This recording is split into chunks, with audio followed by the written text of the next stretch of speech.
What if it rained food? What if Earth was a cube? What if we had 9 lives? What if bits could fly? It's absurd. If money grew on trees, if we didn't have knees, if we walked through life slightly magnetical, it's absurd. Absurd Hypotheticals. Hello everybody and welcome to Absurd Hypotheticals, the show where we overthink dumb questions so you don't have to. I'm your host Marcus Lehner, and I'm joined here today by Chris Yee and Ben Storms. Say hi, guys. Hey, I'm spooky. I got really we just talked about being spooky and I still got confused into that. Hey, I'm just Ben. I'm just still normal Ben. I'm Chris, by the way. Yeah. Well, by process of elimination, if he's Ben, then you're definitely Chris, even though you said you're spooky, and have now confused the listeners. I can be two things at once. I'm capable. It's actually a good base for a Halloween costume. What? Spooky noun? I think the best costumes are like blank, but also blank included. Spooky, like but Chris, also but Chris. also spooky. Yeah. That's a good Halloween costume. That's fair. What would that look like? It's weird to have the base be spooky and the backup be you. Me, yeah. It's kind of the opposite of how it usually goes, huh? Would it just be like a ghost, but with like... I think it's a ghost wearing one of those like paper masks with the eye holes cut out of your face. That's a good costume. It's actually a pretty good costume. No one will think double it's you. costume. I'm a ghost who's disguised as me. Right, yeah. It's got layers. I was once a dinosaur who was also Superman. Oh. Was it a dinosaur dressed as Superman, or was it Superman dressed as a dinosaur? It was a dinosaur dressed as Superman. Okay. He had a cape. I was Link but sleepy last year, so from Legend of Zelda, because I just had enough like fan paraphernalia that I just had a big Legend of Zelda themed like bathrobe that was really nice and comfortable, and then I just like had PJ pants and, you know, a t-shirt and like one or two other things. I think I had the hat, like a bunch, just like literally just a bunch of crap that I just had, and I was like, this is a costume. It's just all fan stuff. And the year I was a dinosaur but also Superman, weren't you a dinosaur but also a pirate? No, a pirate was different. Were you also a dinosaur of some kind? Or am I wrong? I did dinosaur. I forget what the but something else was. Yeah. I think it was just that it was a dinosaur. No. You know what it was? It was we all went because our friend Hannah always had the same dinosaur onesie for Halloween. We always called her out for being lazy after the second year that she wore it. And so we found the exact one and ordered it, and they were hosting. So the joke was that me, Sarah, and Lauren were all going to go wearing what her costume was assumedly going to be. And then she went up to us because she was wearing a onesie, but it wasn't her normal one. It was a different onesie. It was great. Yeah. So it was a fun night. It's a good time. Oh, Halloween I've never done parties. the combo costume before. I just do the pure costume. So that's why Chris goes as himself, but I don't go as myself. I go spooky. You're going spooky, Chris. Yeah. That's enough talk about costumes. We have to get into our spooky question, which actually, while Halloween related, is actually the opposite of spooky, because the question is, what if no one felt fear? So I'll kind of start us off by answering the first question, which is, what is fear? So fear is basically our body's way of responding to potential threat or harm. The part of our brain most often associated with fear and that fight or flight response is the amygdala. I really hope I'm pronouncing that right. I'm gonna say it I a believe million it's times. amygdala. It's amygdala. Amygdala? Yeah. Okay. Amygdala. Amygdala. Because this is great, because either you've now steered me wrong, and that'll drive everyone else nuts, but it won't be my fault. It's 100% amygdala. Oh, that would have been such a good joke, though. Well, he already said it completely wrong. We couldn't make it even more wrong. Okay, you're right. That's fair. All right. The amygdala is part of the brain's limbic system, which is responsible for processing emotion. The limbic system is. The amygdala is just a part of that. And basically what it does is it takes input from the rest of your brain, like your cerebral cortex and whatnot, and triggers when you think something is scary. Interesting, it could actually work on a subconscious level too. It doesn't need to just capture your actual conscious emotions. It also has a direct link to your thalamus with your sensory inputs, and so you can actually shortcut past your cerebral cortex and your thinking part of your brain to tell you something is scary and trigger that flight or fright response before you even consciously are aware of what you're seeing or hearing or, you know, observing. So once the amygdala is hitting that, you know, big red panic button and sending the signals to the rest of your brain, It basically goes over to the hypothalamus, which is your body's, part that affects the body in subconscious ways and triggers the actual physical fight or flight response. Increased heart rate, breathing, blood pressure, and just, a buttload of adrenaline. And that helps us react to the scary thing, like, noticing a predator, jumping out of the way of a bus or whatever happens to be spooking us in that particular moment. Interestingly, the amygdala is also responsible for developing fear memories. So if you learn something is, just if something triggers that fear response, the amygdala can kind of store that. For example, they did experiments where they found it played the key role where they were, I'll say teaching rats to avoid electric shocks.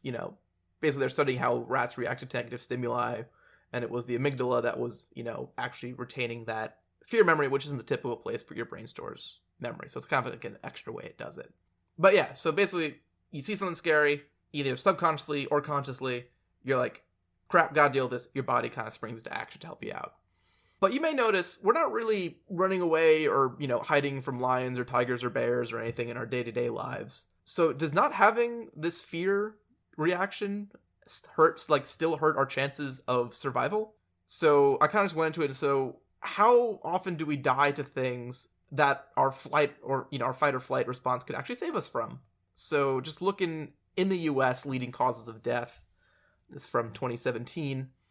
Top category, heart disease, 647,000. Second, cancer, 600,000. Then a pretty big gap where they just have accidents at 169,000. This kind of covers all unintentional accidental deaths, including car crashes, falls, self-poisonings, things along that line. Then after accidents, you have lower respiratory infections and like 7 other diseases before you get to the first and last non-disease category, which is suicide at 47,000.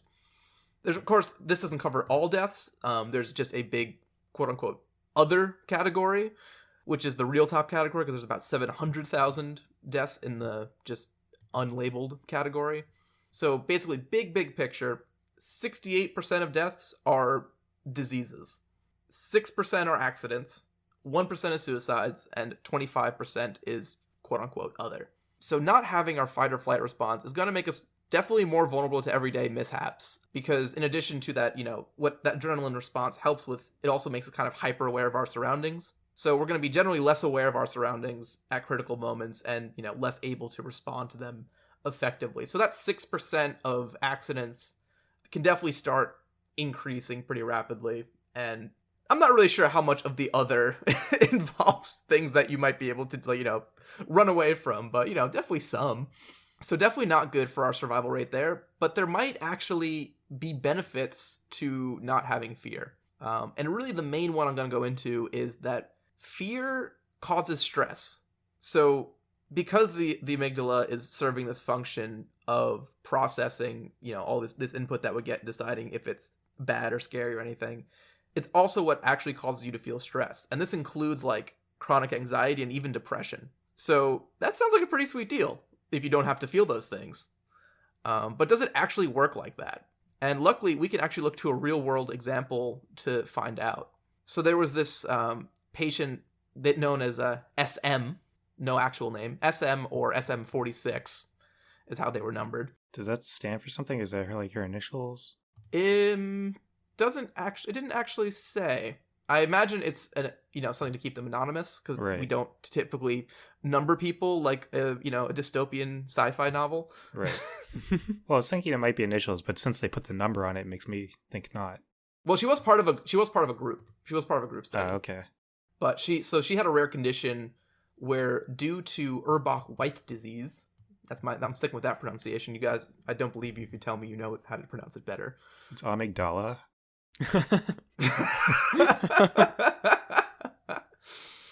So due to the condition, her amygdala was actually destroyed. And by destroyed, I mean, quote, complete bilateral amygdala destruction, which I've shortened to its fun acronym, CBAD.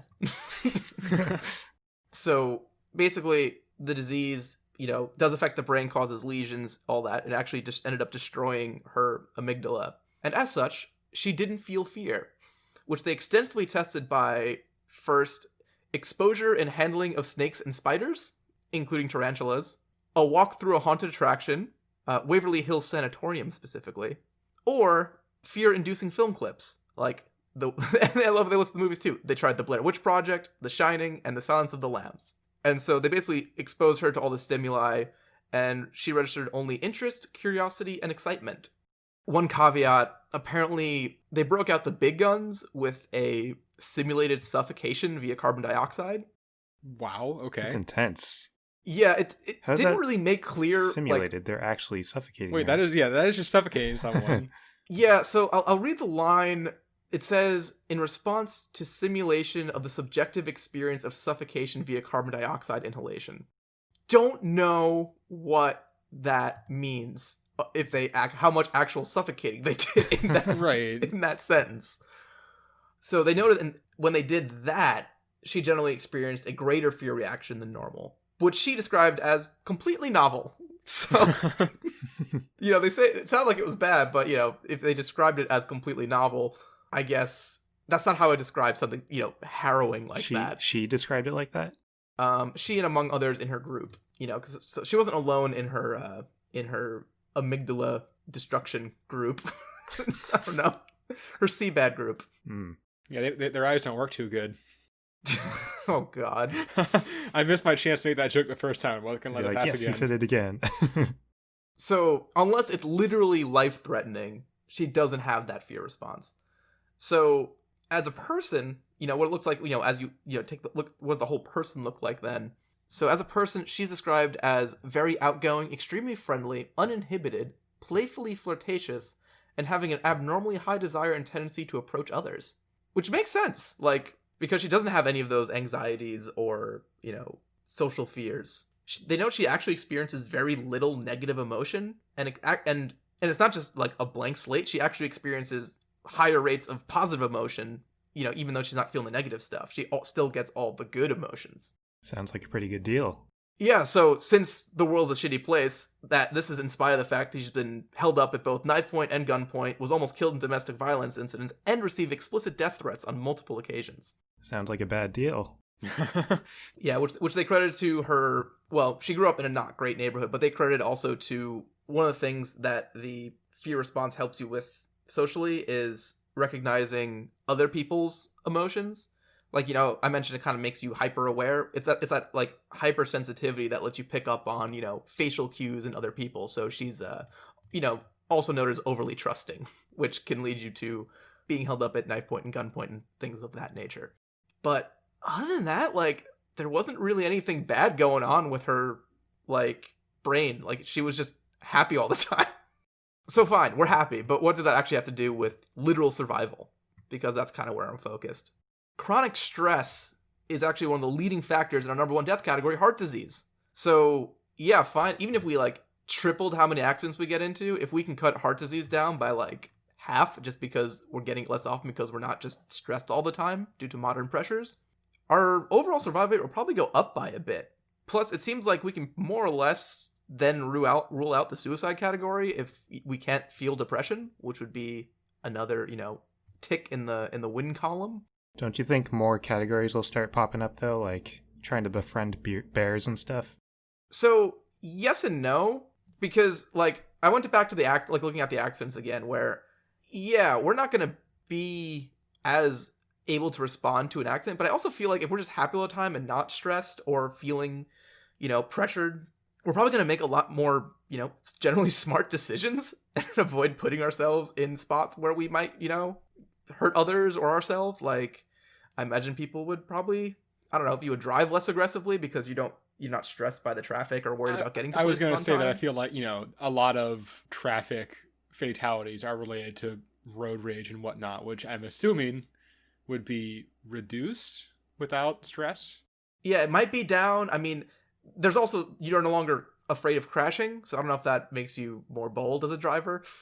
But I like to believe that if everyone's happy and just not stressing about things, that we're going to have less bad things happen overall. I'm trying to imagine what a zoo would be like. How would a zoo change? There'd be no cages, probably, right?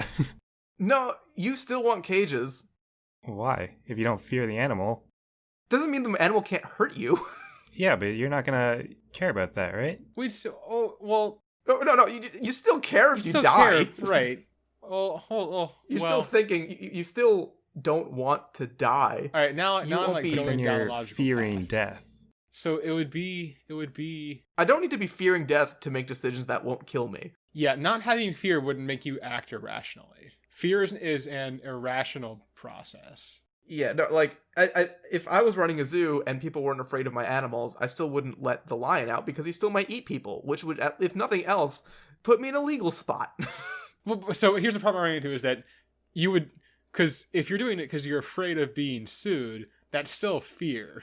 Yeah. I'm trying to find the point where it's still, because in my mind, Like, there's if you're still like, cages, but Ooh, I want the positive experience of petting this lion. That's a positive experience. I'm going to do it. If I have nothing to stop me from doing it, I'm going to do it. I don't know. I'm not gonna try and draw the moral line here where you decide to, if you aren't afraid of consequences, what do you do? Because I don't think you need to be afraid of consequences to want to do positive things for yourself. For example, I would like to, have a career, but getting put in jail would be a hindrance to that. So I'm gonna make decisions that don't put me in jail. I would like my zoo to continue to operate, having, letting the lions out and eat people will probably reduce the chances of my zoo continuing to operate. it's also just a lot easier to keep, not lose your lions if they're in a cage. Yeah, I guess you that's do want to also true. contain your lions. Yeah, You don't- lions can you don't be want them to easily just wander misplaced off. otherwise. So you'll have a happy zoo that looks very normal. I am gonna put one last caveat in here though. This one came up pretty late in my research, so I didn't have a chance to figure out all the implications. So apparently, the amygdala also is linked into your body responses to biological stresses, meaning stuff like injuries and internal issues. So I don't know exactly what functions are halted or how they're affected, but I know it's involved with your body diverting blood flow to affected areas and like your body's inflammation responses. So there's a chance it might take less of an injury to kill you, and you may be more vulnerable to disease overall. But at least you won't stress about it. Chris, what do you got after my very positive take on this one? So you said you aren't going to focus on if we would like start committing crimes or like the morality of it. That's what I'm going to do.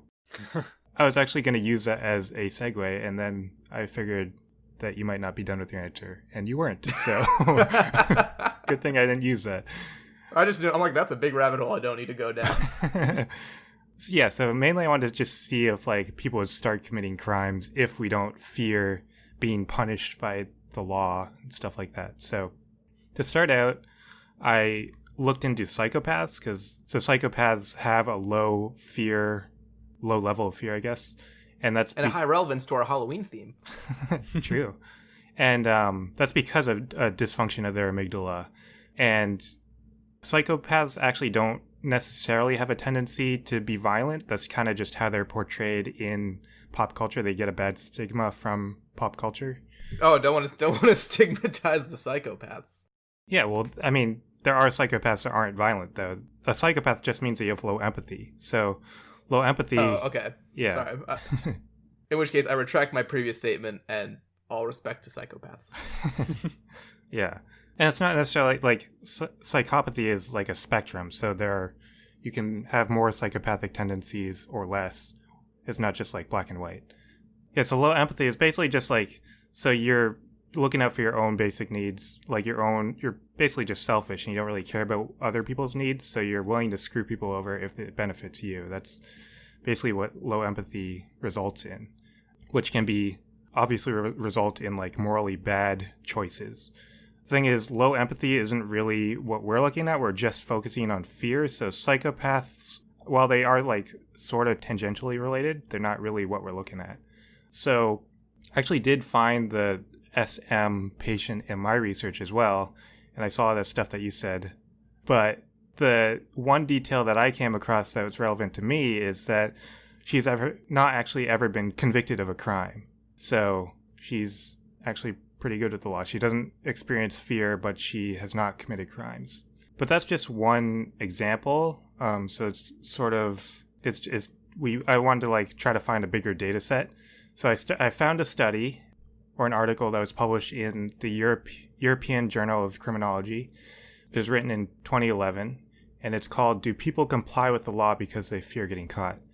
And what they found is that there are people that tend to not commit crimes, and those people don't see crimes as what they call an action alternative, which is basically just an option that they consider doing. So it's not, they don't not commit crimes because they fear punishment. They just don't even consider it as an option at all. And then the people that do commit crimes, they do see it as an action alternative. But they said that those people, they actually do weigh risk versus the punishment. So since they do see it as an option, like for crimes that have a more like punishing punishment, they'll do less of those crimes. So they'll like decide based on the punishment. So fear does play into it a little bit. They fear punishment. So I wanted to see, like, is it just fearing punishment, or like do rewards play into it as well? Like, can you like influence behavior with a reward instead of a punishment? So I found another study. It was called Reward and Punishment. It was actually published, surprisingly, on September 11th, 2001. I thought that was crazy. But this study describes two common games that they use to study behavior. One's the ultimatum game and one's the public goods game. So the ultimatum game, you have two people, you give one of them money, and you tell that person that he can split it up into two sets of money, and then he gives one of them to the second person. If the second person doesn't like the amount of money that he got, he can reject it or he can accept it. But if he rejects it, then neither of them get the money. So that's bad for both of them. But what they found is that the second person will tend to reject the money, even though it's bad for them because he doesn't get the money either, just to punish the first one. And that in turn influences the behavior of the first person because he fears getting rejected by that second person. The public goods game is similar. It's with more people. So like a bunch of people pool together some money. It gets multiplied by a certain amount, and then it gets distributed evenly. You can contribute as much as you want. So if you don't contribute any at all, but other people do, then you get money and you don't contribute any money. So that's at your best interest. But they include punishments. So like someone can make that person not get the money if they like pay a fine or something like that. Some sort of punishment. And that affects the behavior. Now they created variations of these two games with rewards as well. And what they found was that it's less about like immediate punishment or immediate reward. It's more about reputation that affects the behavior more. But punishment is more effective at fostering a good reputation than a reward is. They found that rewards are like far more complex and they have less stable results at producing good behavior. So punishment was more effective. So in theory, if you don't have punishment, then this encouraging good behavior kind of goes away. It still stays a little bit, but it goes away a little bit too. So I was like, okay, that's the law. What if we expand this to something bigger?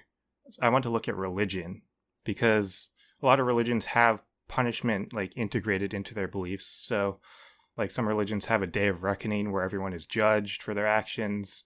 And then if they do bad things, then they're sent to hell. Some religions have punishments that carry on to like a future life. If they're reincarnated, then they have consequences in that future life. So those are like punishments and people fear them, so they do good things. So I found a 2007 poll, Gallup poll. It said that 7 out of 10 people in the US believe in hell. So the majority of people believe in the concept of hell and that it exists and that they'll be punished if they do bad things. Now, in a study in 2011, headed by Azim Sharif from the University of Oregon, in the study, he surveyed a group of people about their beliefs on God, and he was looking to see if they believed that God was a loving entity, a vengeful entity, or if they just didn't believe in him at all. And then after that, they had the group do like simple addition problems just on a computer. Could you imagine being part of that study? It's like, get deep questions about your religious beliefs. Like, okay, now that we've done that, if you guys could just do some quick math for me, thanks. Yeah. Seriously, like half the time I read a study, that's my thought, is how weird this must have been for everyone involved in it.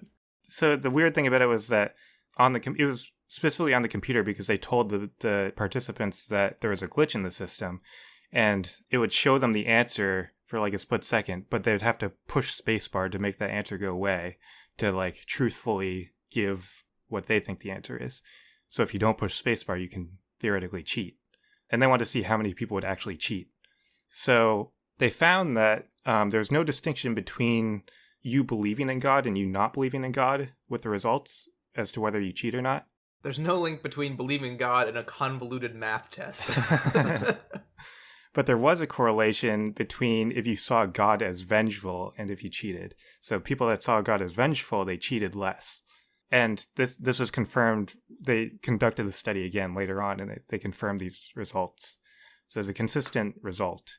And the researchers in the study, they argue that communities that grow, as the community grows, anonymity also increases. So like you become more anonymous, and as a result, it's harder to track a way to like punish cheaters and people that like misbehave. It's harder to track all that stuff as it grows. So if they don't have these religious fears to protect large societies, they say that then a society will fall apart if it grows too large. So in a 2012 study, the same person, Azim Sharif, he looked at data from the World Value Surveys and the European Value Surveys relating to the belief in heaven and hell. And he compared that with the national crime rates from the United Nations Office on Drug and Crime.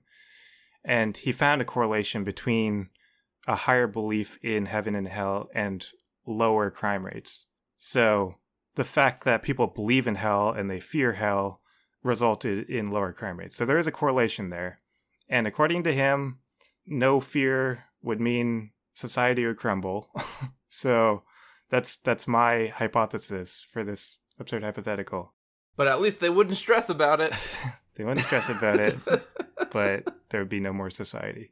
Is joyous societal collapse. Sure. Ben, what do you do?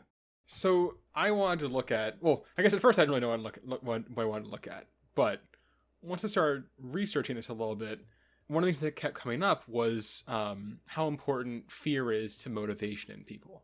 Which makes sense when you think about it, right? Obviously, in the situation of there's a tiger by me, fear is a pretty strong motivator to, run.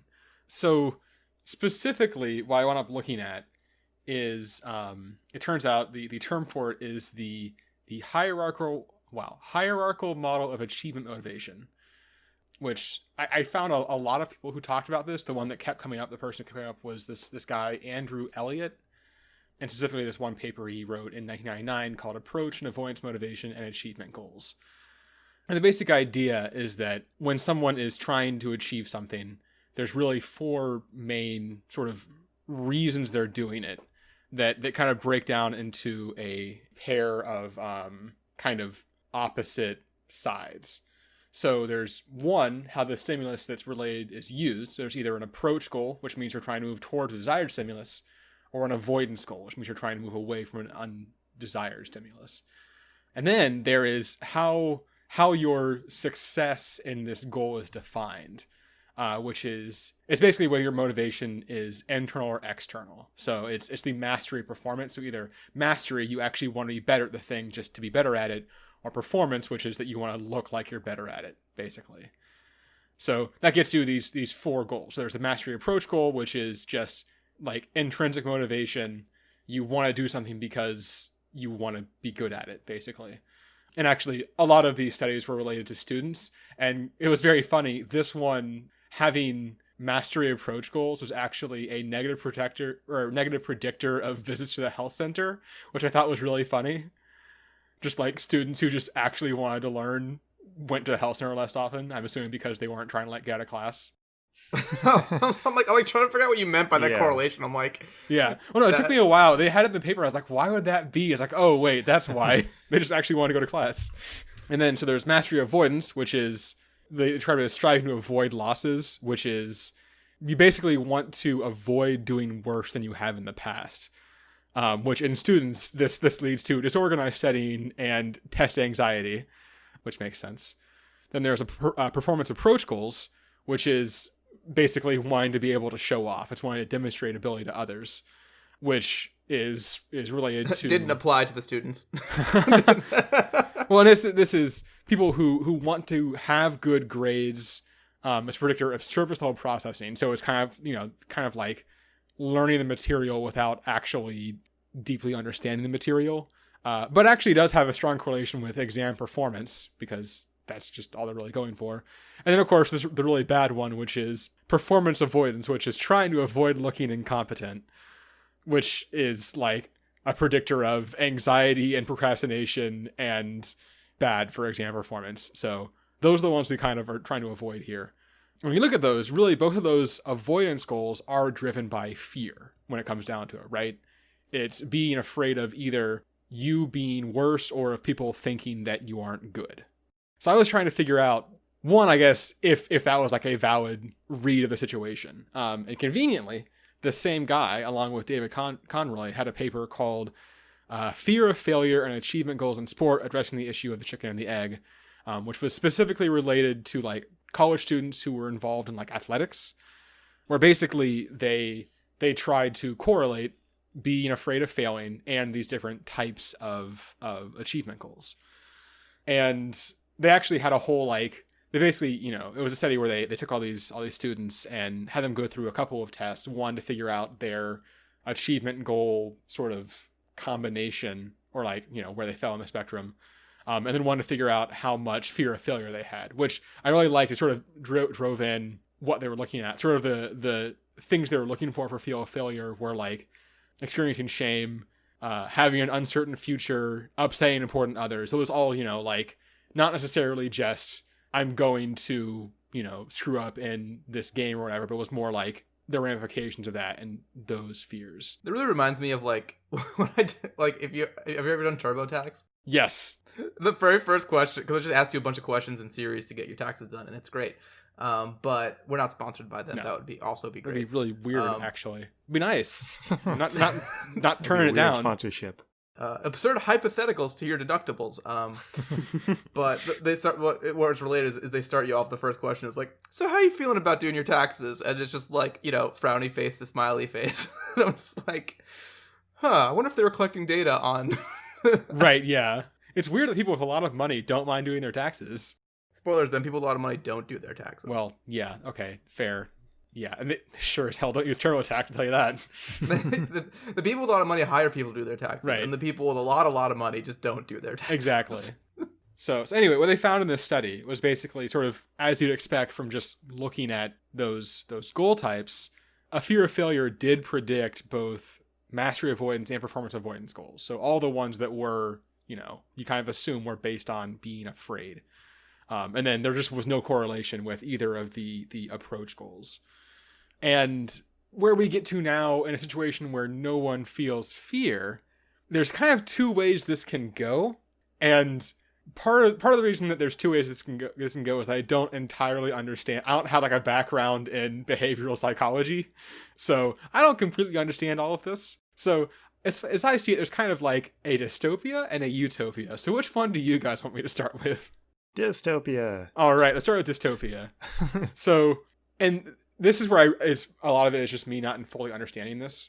I don't know how much of this is how much a given person is locked into a certain type of achievement goal, right? I don't know if it's like a Myers-Briggs thing where, you're just generally motivated by one of these four. Because the nightmare scenario is that anyone who is primarily motivated by avoidance goals is just no longer going to be motivated by much of anything. Because they're no longer have this fear of disappointing people or doing more poorly than they used to or anything like that. And so they kind of just chill. And that's it. And half the population or whatever just doesn't really do anything. And all these people who have these positive intrinsic motivations just rule the world. Which sounds terrible. Kind of shit. I mean, we've had worse dystopias. Yeah, it's bad. It's bad. We've had worse dystopias. The utopia, and the way I'd like to think it works, is that and I think if I were to guess, this is probably the way it would work, is that it's not everyone just locked into one or two of these goal types and everyone kind of, for different things, experiences them in different ways. Is that everyone's going to basically only be motivated by the things they have those mastery approach, mostly, goals for, so the ones they have a just intrinsic motivation to. And what that just means is that everyone just kind of is going to do the things that make them happy. That's where we kind of get back to Marcus' answer a little bit, is that if no one's afraid of failure, you're just going to sort of do the things, your motivation is going to come from wanting to do things. You'll do those. And that's nice. Do things like commit crimes. I don't think, I feel like you're really fixated on that, say that everyone's going to commit crimes when there's no fear. It's going to happen. I guess it depends on just your general outlook. Do you think, I don't think people don't do crimes because they're afraid of the consequences. Well, I mean, that was the topic of those papers that I talked about. Well, yeah, okay, fair. Well, I'm not. I understand. Once again, I'm not a behavioral psychologist, so I'm not a behavioral psychologist. I don't understand parts of that. So, I guess long story short, I'm hoping the situation here is that without fear, everyone is just, the motivations that override for people are the ones towards things that they're happy about doing, and everyone's really happy. But it's also possible that like half of people just aren't motivated anymore and just lie around and do nothing. This is perfect. This is perfect because it's Halloween. Halloween is like a pick your own holiday almost. Exactly. Trick or treat. You can pick trick or treat. You can be in for the Halloween. You can be in for the spooks. You can be in for the scares. You can be in for all the nasty movies. Or you just want the sweet stuff. Yeah, or you just want the sweets. You could just be in it for partying, having a good time, dressing up as like a Disney princess, whatever you want to do.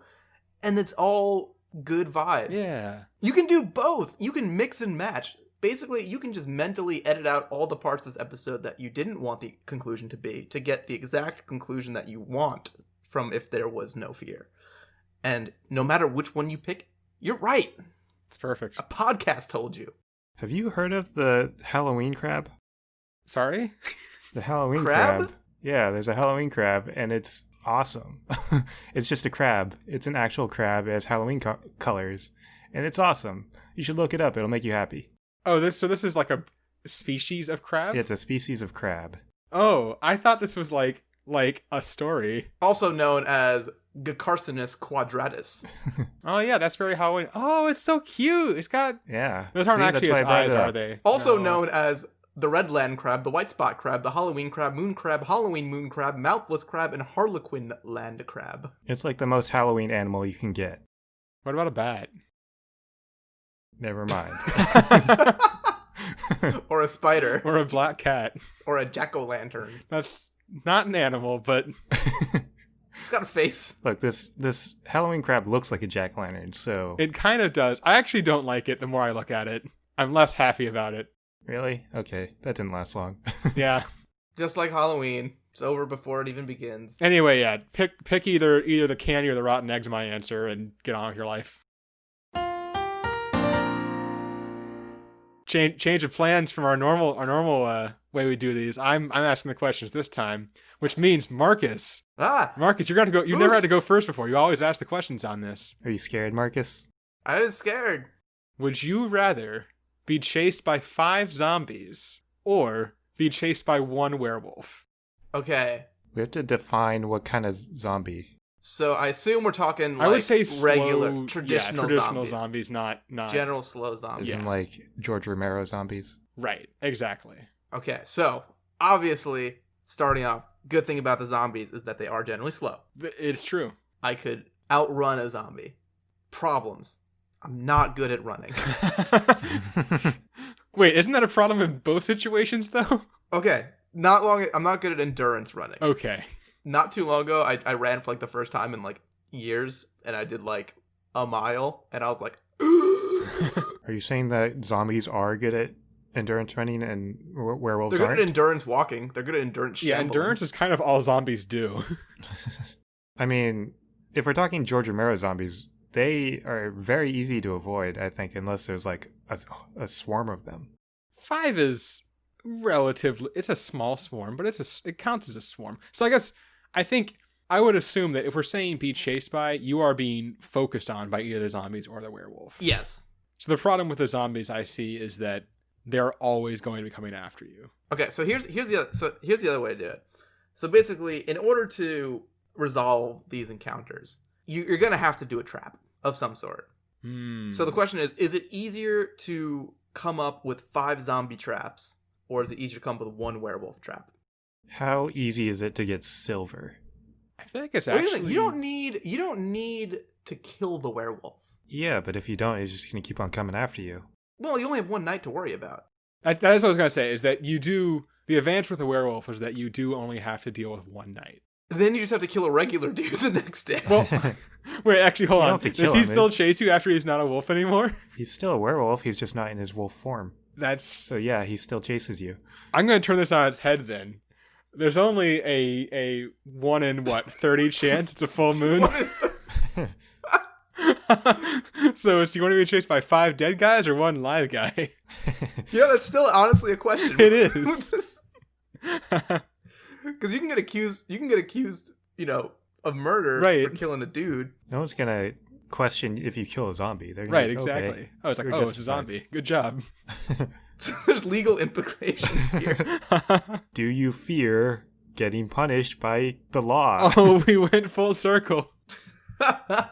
Oh man, okay. I thought so. This is interesting because I thought the answer was going to be werewolf because you just to avoid him for 1 night, but it's low chance it's a wolf. Yeah, I think in this scenario, it starts off in his wolf form, and if you survive the night, then he's a person, but he still chases you. Okay, maybe that changed. See, I don't know. It's tough. Man, I think it's just got to be easier to get 5 zombie traps going, because zombie traps are like so fucking easy. You could like put a rake out with like a sharp stick on the tip, Right. And you could probably take out a I zombie. mean, they're not smart. They're not smart. Werewolf, you have to like lure and then like trap, but it has to be a quick trap, and the trap has to be sturdy. I mean, are werewolves smart? They're probably more smart than zombies, but they're kind of primal, Oh yeah, definitely right? smarter than zombies. And I don't think they're smarter than humans, are they? In their wolf form? I mean, even if they're as smart as wolves are, it's still pretty smart as far as trapping goes. Right. yeah. They're probably easier to bait. Like, I don't know what you would use to bait a zombie. Like, assuming zombies only go for brains. Where are you gonna get brains?